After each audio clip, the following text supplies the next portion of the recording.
네, 우리 함께 기도하겠습니다. 아버지 하나님, 오늘 예배 가운데 하나님의 말씀을 듣기를 원합니다. 주의 성령 하나님께서 오늘 이 시간 입술을 주장하여 주시고, 그러므로 하나님의 말씀만 증거되게 하시며, 또 우리의 마음의 눈을 여셔서 하나님의 말씀이 들리게 하옵소서. 예수님의 이름으로 기도드립니다. 아멘.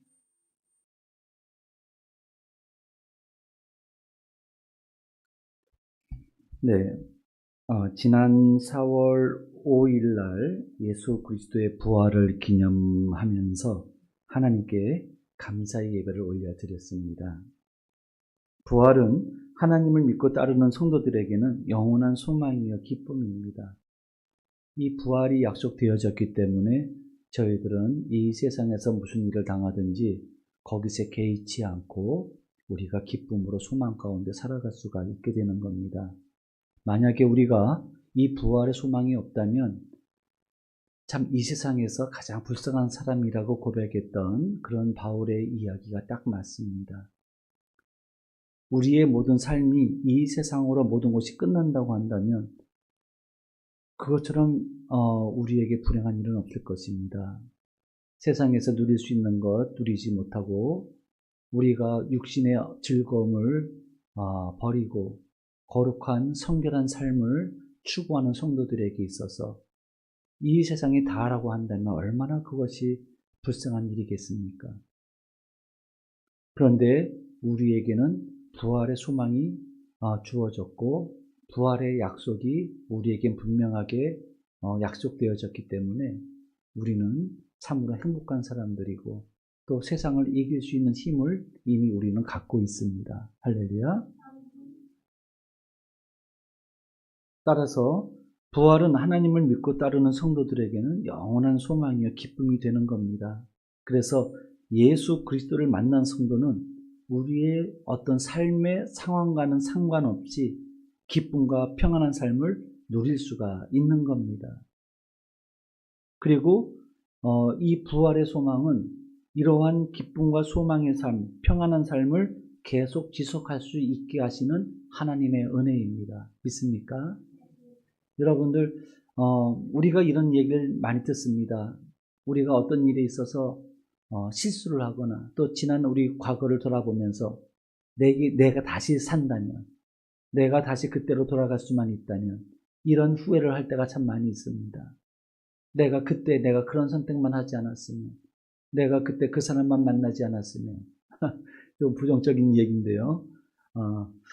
그렇다면 내 인생은 좀 바뀌지 않았을까? 그때 내가 그런 선택을 하고 그런 행동만 하지 않았어도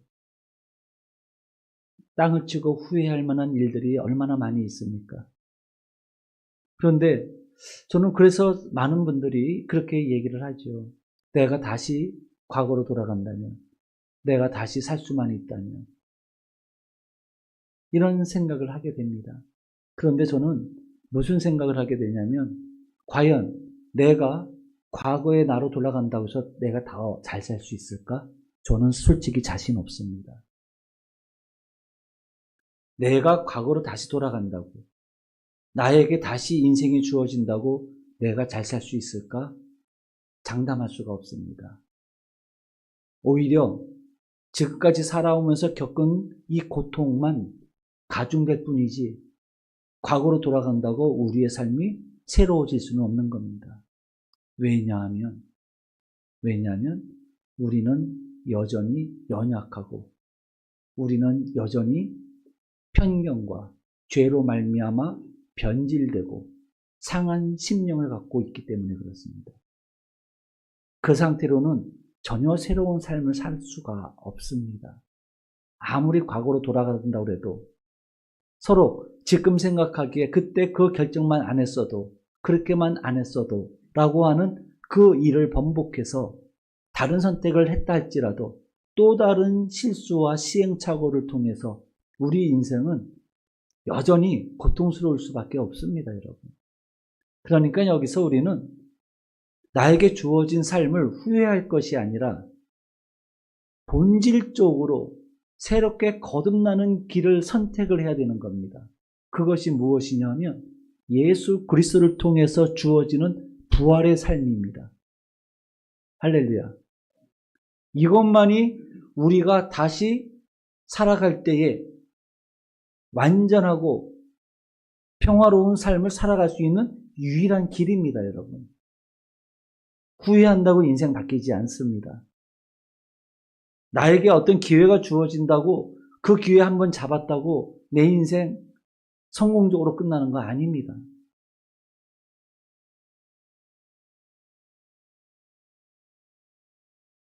그렇다면은 문제는 뭐냐면 우리는 부활의 소망을 약속받았음에도 불구하고 여전히 그 부활의 기쁨이 한순간으로 끝나버리고 근심과 한숨 속에서 여전히 살아가는 우리의 모습을 볼 수가 있습니다.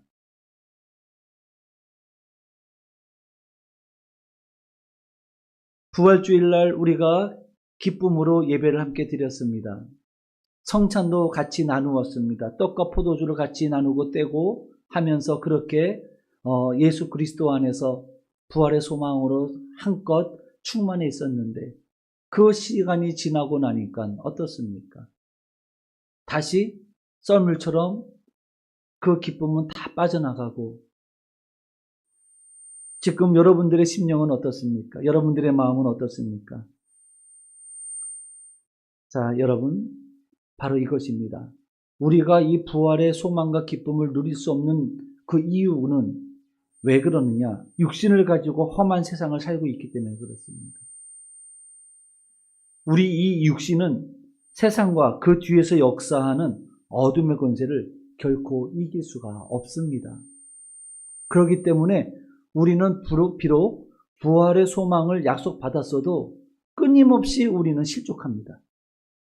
그렇지 않습니까? 어떤 조그만 일이 있으면 마음이 상하고 염려하고 근심하는 일들이 계속 반복되는 겁니다.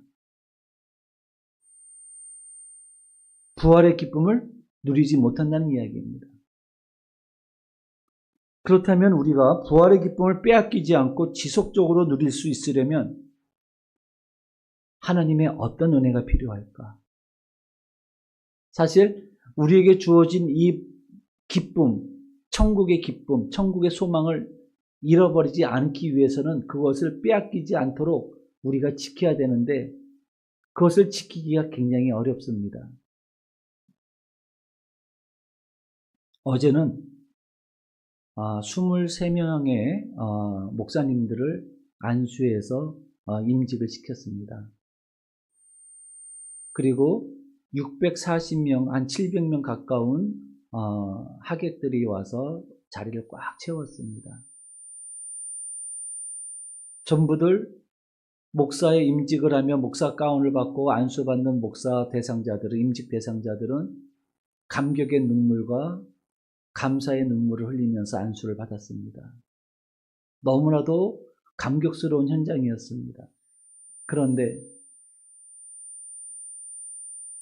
그것이 얼마만큼 그 감격이 유지될 수 있겠습니까? 저도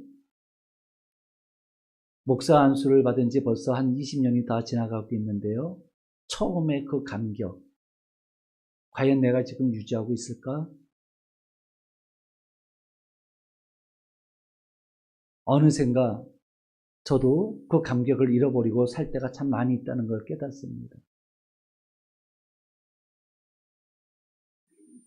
이제 노회장으로서의 그러한 이제 행보를 시작을 하면서 많은 일들을 이렇게 감당하면서 또 저희 교회에도 즐거운 축제의 어떤 귀한 시간들이 있었음에도 불구하고 순간적으로 제가 깨닫게 되는 것, 그게 뭐냐? 어제도 제가 뭐라 그러죠? 뭐에 눌렸다고 그러죠? 가위 눌렸다고 그러죠? 저도 어제는 가위에 눌렸는데 얼마나 꿈속에서 그 싸움을 싸웠는지 몰라요. 굉장히 많이 싸웠어요. 근데 제 상황으로 보면은 그렇게 싸워야 될 이유가 없었어요. 모든 일은 하나님 안에서 다 순조롭게 진행되고 있는 것 같았기 때문에 오히려 그 전에가 더 힘들었지, 지금은 그 전에 비하면 더 손쉬웠을 텐데, 근래 들어서 드물게 가위에 눌린 밤이었습니다. 왜 그랬을까? 아침에 일어나서 제가 무엇을 깨닫게 되냐면, 이 육신을 가지고 살아갈 때에 하나님께서 주시는 그 은혜의 감격을 항상 유지한다는 것이 굉장히 힘든 거구나 하는 것을 다시 한번 깨닫습니다. 그것은 늘 깨어 있어야만이 가능한 일이구나 하는 것을 깨닫습니다.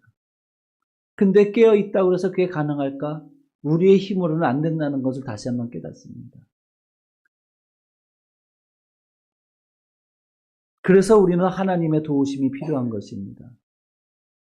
하나님께서 주시는 모든 은혜를 우리가 지키고 누리기 위해서는 어떻게 해야 되느냐? 첫 번째, 오늘 이 부활 이후에 예수 그리스도께서 제자들에게 나타나셔서 행하신 일과 또 하신 말씀을 통해서 우리가 어떻게 이 부활의 기쁨을 지속적으로 누릴 수 있을까 하는 것을 우리가 오늘 이 시간 말씀을 통해서 알고자 하는 것입니다. 예수님께서 부활하셨습니다. 부활하시고 제자들에게 나타나셨어요. 그랬더니 제자들이 놀라는 겁니다. 부활하신 예수 그리스도가 실제가 아닌 것처럼 생각을 했던 겁니다. 어떤 환영같이 유령처럼 생각을 했던 겁니다.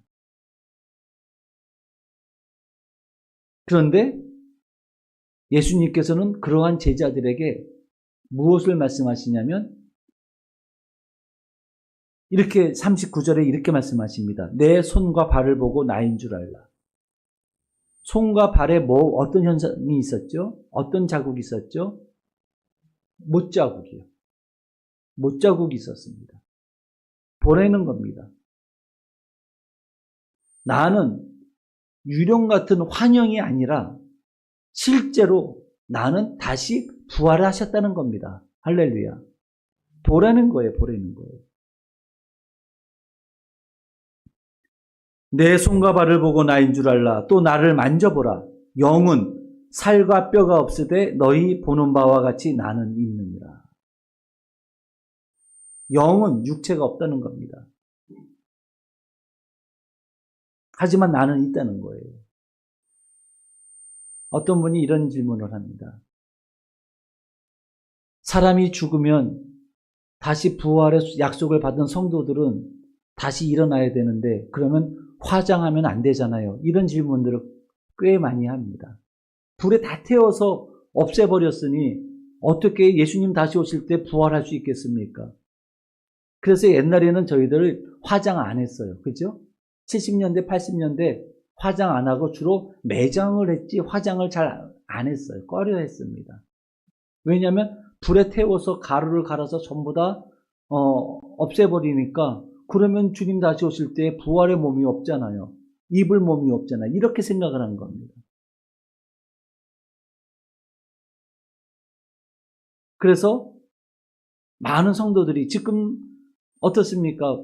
매장하시는 분들이 거의 없고 거의 다 화장이죠. 그래서 납골당해를 모시죠. 그런데 여러분,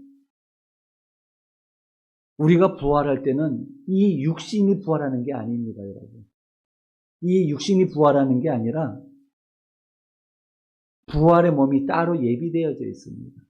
나는 난데 부활의 몸이 따로 예비되어져 있어서 그 부활의 몸을 언제 입느냐 하면은 예수 그리스도께서 다시 이 땅에 오시는 날, 그때 이 세상의 마지막 날에 성도들은 부활의 몸을, 예비하신 부활의 몸을 입고 다시 살아납니다. 할렐루야. 이해되시겠죠?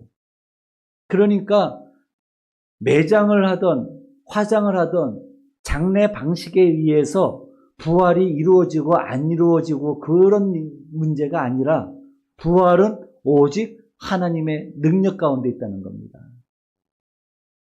이해되시겠죠? 그런데 지금 예수 그리스도께서는 지금 그 전에 갖고 있던 육신을 가지고 계셨는데 그러면 어떻게 된 겁니까? 여러분들이 그걸 생각을 하셔야 됩니다. 예수님께서 이 흔적을 갖고 계시지만 그것은 우리들에게 부활의 몸이 있음을, 부활하신 주님을 믿게 하시고 그리고 부활의 몸이 있다는 것을 알리시기 위해서 그 흔적을 갖고 계신 것이지,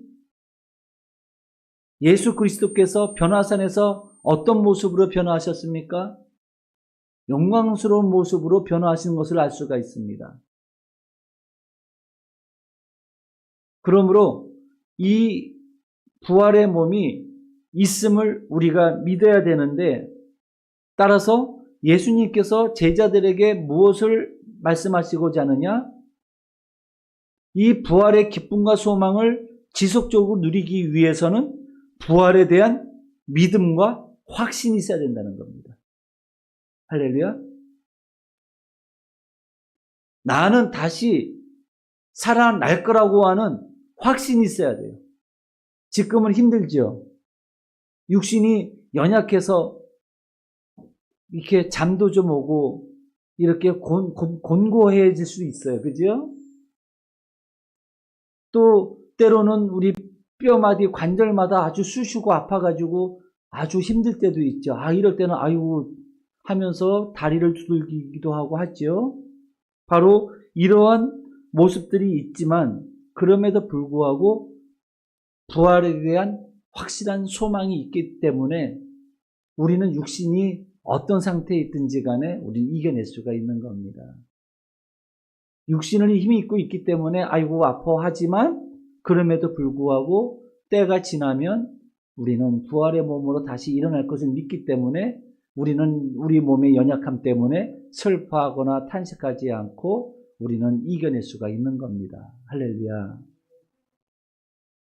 여러분, 그렇습니다. 예수님께서 우리에게 하시는 말씀이 뭐냐면은 부활에 대한 믿음을 가지라는 겁니다. 확신을 가지라는 것입니다. 여러분들 예수 그리스도를 믿고 오늘도 하나님 앞에 예배드리는 여러분들은 예수 그리스도로 말미암아 부활이 약속되신 분들입니다. 믿습니까? 아멘이죠? 네, 두 번째입니다. 45절에 보시면 이렇게 말씀하십니다. 이에 그들의 마음을 열어 성경을 깨닫게 하셨다. 이렇게 말씀하십니다. 이 성경이 무엇을 기록하고 있죠? 성경이 44절을 보시면 또 이르시되 내가 너희와 함께 있을 때에 너희에게 말한 바 곧 모세의 율법과 선지자의 글과 시편의 나를 일으켜 기록된 모든 것이 이루어져야 하리라 한 말이 이것이라. 즉 예수 그리스도의 고난과 부활을, 그리고 예수 그리스도가 우리를 구원하러 오신 메시아이심을 성경이 기록하고 있다는 거죠. 근데 그것이 알아지고 믿어져야 되는데 이게 믿어지질 않는 거예요. 지난번에도 말씀을 드렸지만 성경은 윤리 도덕책이 아닙니다, 여러분. 우리에게 생명을 주시는 하나님의 말씀입니다. 할렐루야. 생명의 말씀이에요. 그래서 많은 사람들이 간증을 하는데요. 이 간증이 전부 다 무엇을 통해서 그들에게 주어졌냐면요. 말씀을 통해서 주어졌어요. 말씀의 능력을 통해서 모든 어둠을 이길 수가 있었고 환난과 고난을 극복해낼 수가 있었던 겁니다. 힘들어도 하나님의 말씀이 계셨기에 인내할 수 있는 힘을 가졌던 겁니다. 인내할 수가 있었던 겁니다.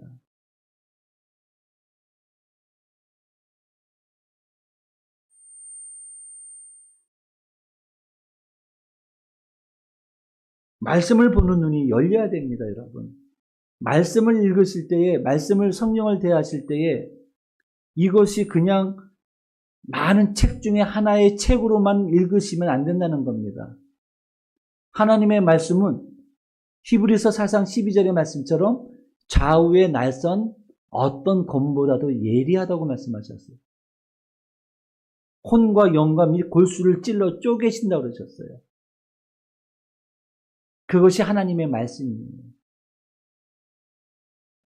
여러분들이 이 하나님의 말씀을 대하실 때에 어떤 경험을 하셔야 되냐면, 마음이 어떤 문제로 근심으로 꽉 눌려 있을 때에 하나님의 말씀을 읽는데 어느 순간에 그 나를 누르고 있는 모든 문제의 무거운 것들이 전부 다 깨져나가는 것을 경험하셔야 됩니다. 아, 이거였구나 하는 걸 깨달아야 되는 거예요. 이유를 알 수 없어요. 이유를 알 수 없는데 하나님의 말씀을 읽는데 갑자기 마음의 무거운 짐들이 뻥하니 뚫리는 것을 경험하게 됩니다. 어떻게 살아야 될지 알지 못했는데 하나님의 말씀을 읽다 보니까 갑자기 삶의 길이 확 보이는 거예요. 아, 이렇게 사는 거구나. 진리를 깨닫게 되는 겁니다. 이것이 경험되어져야 돼요. 하나님의 말씀은 단순히 우리가 도덕적인 삶을 살게 하시기 위해서 주신 게 아니라는 것입니다. 하나님의 말씀은 우리로 하여금 새로운 생명을 갖게 하시는 것입니다. 그리고 부활 가운데 영원한 삶을 살게 하시는 것이, 그 메시지가 가득 차 있는 것이 바로 하나님의 말씀인 것입니다. 근데 우리가 성도들이 이 하나님의 말씀을 읽을 때에 어떤 때는 참 건조하게 읽어요. 그냥 감동이 없어요. 그냥 잠만 와요. 성경책 읽다 보면 그냥 꾸벅꾸벅 졸아요. 그래서 옛날에 이런 얘기가 있어요.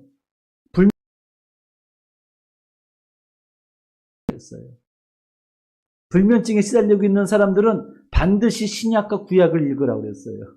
그러면 잠 잘 온다고 그랬다고요. 읽으면은 진짜 기가 막히게 잠이 와요.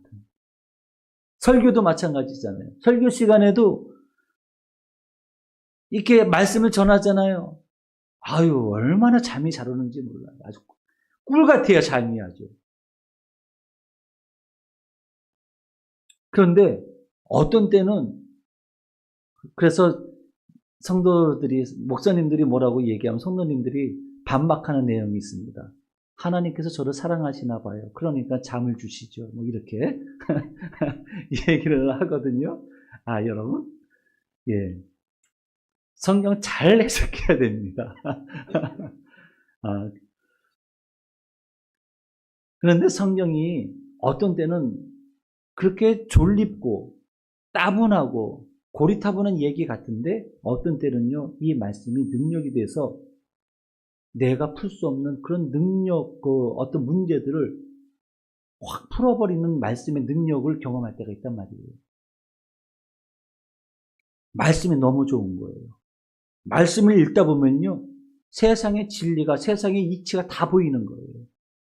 하나님의 말씀에 모든 세상 이치가 다 담겨져 있거든요. 그러니까 뭐다? 두 번째, 말씀을 보는 눈이 열려야 된다는 겁니다. 그리고 이 말씀이 선포되어질 때에 어떤 현상이 일어나냐면, 이 부활이 하나님께서 하신 일인 것이 믿어지게 됩니다.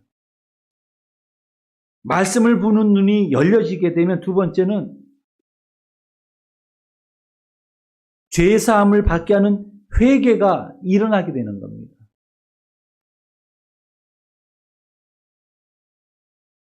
회개가 먼저 뭐냐면, 이 죄로 말미암아 질식하는 영혼이 응급처치를 받고 소생하는 단계가 회개입니다. 그래서 이 회개가 굉장히 중요한 거죠. 회개할 때 비로소 노임을 받습니다. 회개할 때 쉼을 얻습니다. 그래서 영혼이 쉼을 쉬게 되는데, 그것이 무엇을 어떻게 나타나느냐? 평안으로 와닿습니다. 평안으로 하다는 거예요. 그리고 이제는 사도 바울이 고백했던 것처럼 내가 세상에서 자랑하던 모든 것을 배설물로 여기노라. 왜냐하면 예수 그리스도를 아는 지식이 가장 고상하기 때문에 나는 이전에 내가 자랑하던 것들은 다 버리겠다고 얘기했던 거 있죠. 무슨 얘기입니까? 이제는 내가 어떻게 살아야 되는지에 대한 삶의 길을 찾게 되는 겁니다. 말씀을 통해서. 그렇기 때문에 이렇게 말씀을 통해서 삶의 길을 찾는 사람들은요, 이젠 더 이상 세상에서의 여러 가지 일들이 이젠 그것이 나의 가는 길을 막아서는 게 아니라 우리는 그것들을 해치며 나아갈 수가 있게 되는 겁니다. 그 얘기는 더 이상 내 삶의 문제가 되질 않습니다. 가난도 문제가 되지 않고요. 육신의 연약함도 문제가 되지 않습니다. 예수 그리스도 안에서 주어진 이 하나님의 이 말씀이 나에게 있다고 한다면 내가 지금 현재 고통당하고 있고 내가 현재 갖고 안고 있는 여러 가지 문제들이요. 그게 문제가 되질 않아요, 이제는.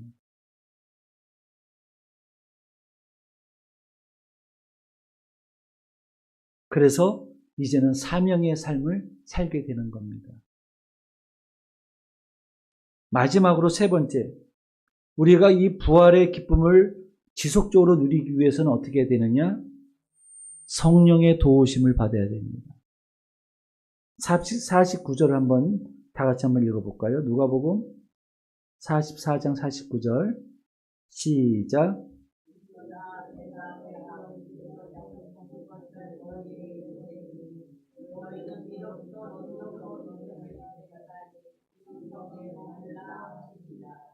아멘.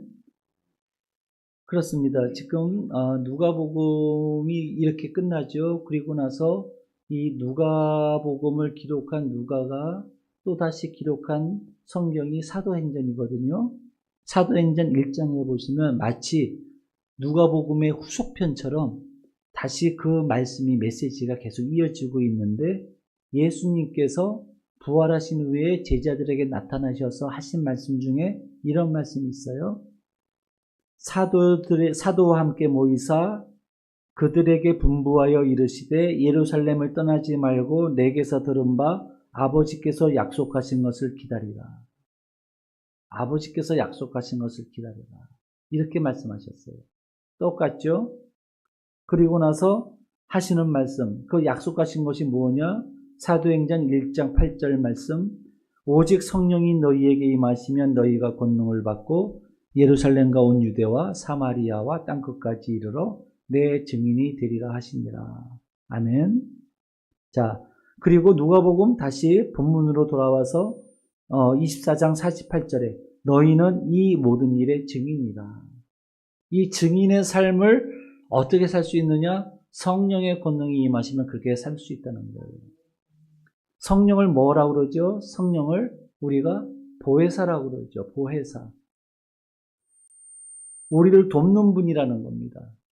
성령이 우리 가운데서 임하시게 되면은 하나님께서, 주님께서 하신 말씀이 깨달아지게 된다는 거예요. 다시 말씀드리면 부활에 대한 믿음과 확신을 갖게 하시는 분도 누구라고요? 성령이십니다.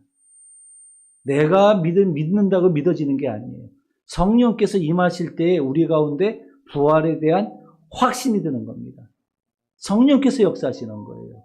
그래서 부활에 대한 믿음과 확신이 있다는 것은 주의 성령께서 나와 함께 하신다는 증거입니다. 그리고 말씀을 보는 눈을 누가 열어주세요? 내가 아무리 연다 열리는 게 아니에요. 내 마음의 눈이 열려야 성령을 보는 눈이 열립니다. 내 마음의 눈을 여시는 분이 누굽니까? 성령 하나님이십니다. 에베소서 1장에 보시면 이렇게 말씀하시죠. 바울이 에베소 교회를 향하여 기도할 때 지혜와 계시의 영을 주사, 지혜와 계시의 영을 주사 너희 마음의 눈을 밝히시고 너희로 하여금 하나님을 온전히 알게 하신다는 겁니다. 누가요? 지혜와 계시의 영, 곧 성령께서 우리 가운데 임하시면 하나님이 누구신지를 알게 하신다는 겁니다.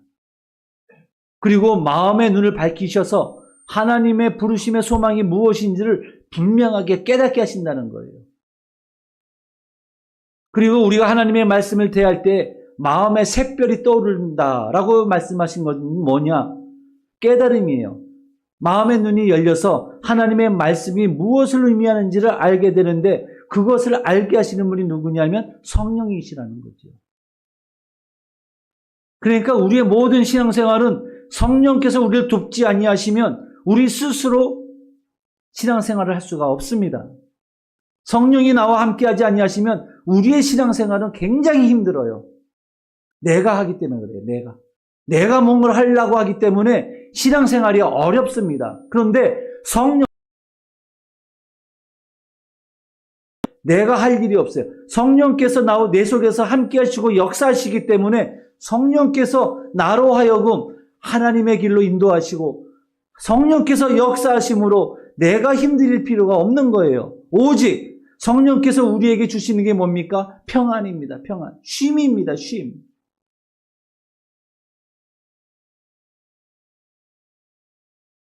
그래서 우리는 예수 그리스도 안에서 성령의 도우심을 받아 쉴 때에 평안하게 일어난다니까요. 막혔던 것이 열립니다, 여러분.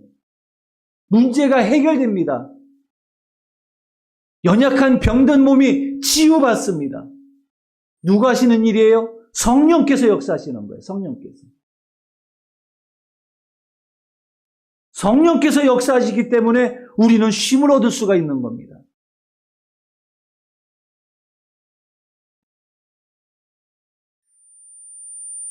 그래서 예수님께서 하시는 말씀이 뭐죠? 아버지께서 약속하신 것을 위로부터 너희가 힘입을 때까지 이 성을 떠나지 말라. 그래서 성경에 이런 말씀이 있죠. 다른 건 다 괜찮은데 너희 안에 성령을 소멸치 말라고 그랬어요. 성령을 소멸치 말라고 그랬어요. 성령이 내 안에 소멸되는 그 순간 인생이 굉장히 힘들어집니다. 그런데 성령이 우리 가운데 충만하시면 내가 뭘 하지 않아도 그냥 평안하고 기쁘고 즐거운 거예요. 이상하게 즐거워요. 산다는 게 즐겁고 행복해집니다. 성령이 인도하십니다. 성령의 역사하십니다. 이 성령께서 우리 가운데 함께 하실 때에 우리는 비로소 따라서 부활의 기쁨을 지속적으로 누릴 수가 있게 되는 거예요. 할렐루야. 말씀을 마치겠습니다. 그렇습니다. 우리 기독교는, 우리의 신앙은 가장 핵심이 뭐냐? 죄 사함을 받았고, 이제 그 이후로 우리가 살아가는 때에 부활의 소망을 갖고 있다는 겁니다. 다시 살아 일어난다는 거예요. 다시 살아 일어날 때는 완전한 모습으로 살게 됩니다. 그것이 천국의 삶이죠. 고통도 눈물도 슬픔도 없는 곳. 하지만 그 속에서 예수 그리스도와 더불어 영원토록 하나님께서 우리에게 허락하신 그 기업을 우리가 다스리는 삶을 살게 되는 겁니다. 그러므로 오늘 이 시간 우리 기독교, 우리 신앙에 있어서 하나님께서 절대적으로 주신 이 부활의 이 기쁨을 우리가 잃어버리지 말아야 될 텐데, 그렇다면 우리는 어떻게 해야 되느냐? 그 무엇보다도 성령으로 충만함을 입어야 되고, 그렇기 위해서는 어떻게 됩니까? 기도하셔야 됩니다. 구하라 주실 것이요 찾으라 찾아낼 것이요 문을 두드리라 그러면 너희에게 열릴 것이니, 이것이 곧 무엇을 구하라고 말씀하신 겁니까? 성령을 구하라고 말씀하시는 겁니다. 성령이요. 성령이 우리 가운데 함께 하시면 여러분들이 일어나서, 지금 나는 아무것도 가진 것 없죠? 하지만 성령이 나와 함께 하시면 내가 세상을 이길 수가 있습니다, 여러분. 내 모든 삶을 넉넉히 넘어설 수가 있습니다, 여러분. 모든 문제를 이기며 나아갈 수가 있습니다. 그러므로 성령의 충만하심을 기도하시기 바랍니다. 성령의 능력, 권능에 함께 하시면 우리는 권능을 받고 그리고 부활의 기쁨을 영원토록 누리는 우리 모두가 될 줄로 믿습니다. 기도하겠습니다. 아버지 하나님 감사합니다. 오늘 주신 말씀을 통해서 다시 한번 우리가 부활의 기쁨을 잃어버리지 말고 끝까지 부활의 소망 가운데 살아갈 수 있도록 하나님 저희들의 심령 가운데 성령 충만케 하시고 성령으로 역사하셔서 저희들로 하여금 아버지 이 세상에서의 모든 삶을 마침내 승리하게 하여 주시옵소서. 예수님의 이름으로 기도드립니다. 아멘.